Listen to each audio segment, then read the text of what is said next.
पूर्ण झाली काय?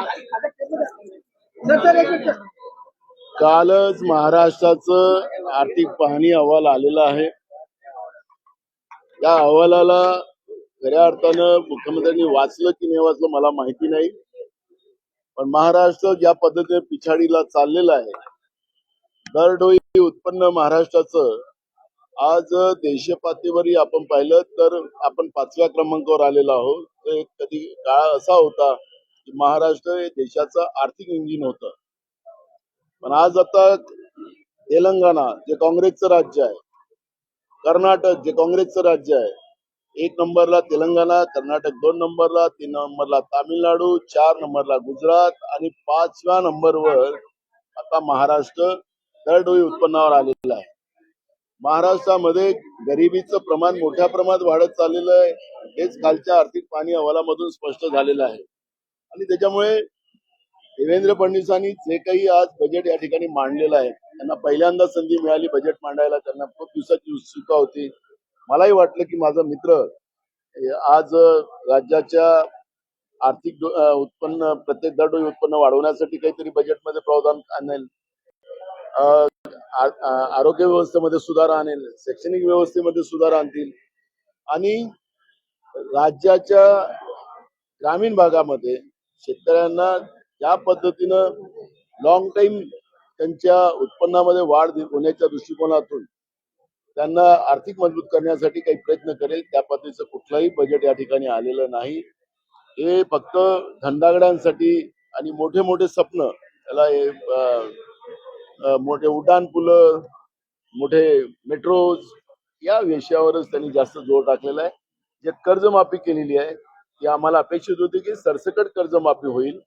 आता पात्र शेतकरी कोणते त्यांच्या भाषेमधले ते आता पुढे येईल यादी त्याची. त्यावेळेस अजून याच्यावरचं खरं यांचा जो घोषणेचा फुगा त्याच्यामध्ये फुटेल. आणि त्याच्यामुळे आम्हाला आमची आजही मागणी आहे की सरसकट कर्जमाफी करावी, ही भूमिका आमची आहे. सुरू राहणार आहे, त्यामुळे सरकारचा अजून आर्थिक परिस्थिती हलाखीची होईल असं वाटतं.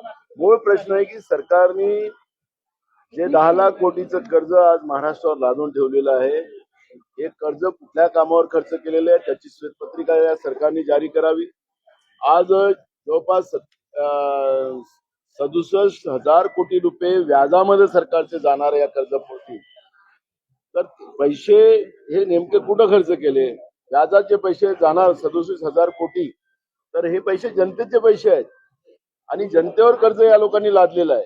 त्यामुळे राज्य सरकारने आम्हाला या सगळ्या गोष्टीला हे जे कर्ज घेतलेलं आहे, ते कर्ज कशासाठी घेतलं, कुठं खर्च केलं त्याची माहिती आम्हाला आणि राज्याच्या जनतेला दिली पाहिजे, ही मागणी आमची आहे. आणि म्हणून या सगळ्या विषयावरची चर्चा आता सोमवारपासून जेव्हा सुरू होईल त्यावेळेस आम्ही या सगळ्या विषयाची भूमिका सरकारसमोर मांडू आणि सरकारकडून अद्ययावत त्याची माहिती, एक एक पैशाची माहिती या सरकारकडून आम्ही घेऊ, जेणेकरून लाडकी बहीण योजना असेल, कारण की सगळं खापर लाडक्या बहिणीवर फोडलं जातं. लाडक्या बहिणीला विलन करण्याचं काम या सरकार करते आहे की लाडक्या बहिणीला आम्ही पैसे दिलेत म्हणून आमच्या सरकारवर कर्ज झालं. मग 10 लाख कोटीचं कर्ज घेऊन तुम्ही लाडक्या बहिणीसाठी खर्च केलेत का, याची माहिती यांनी राज्याच्या जनतेला दिली पाहिजे, ही मागणी आमची राहणार. कर्जमाफीसाठी अहिल्याबाई होळकर कर्जमाफी योजना सुरू करण्यात आली आहे, मात्र शेतकऱ्यांना कर्जमाफीची घोषणा आधी इलेक्शनच्या टाइममध्ये.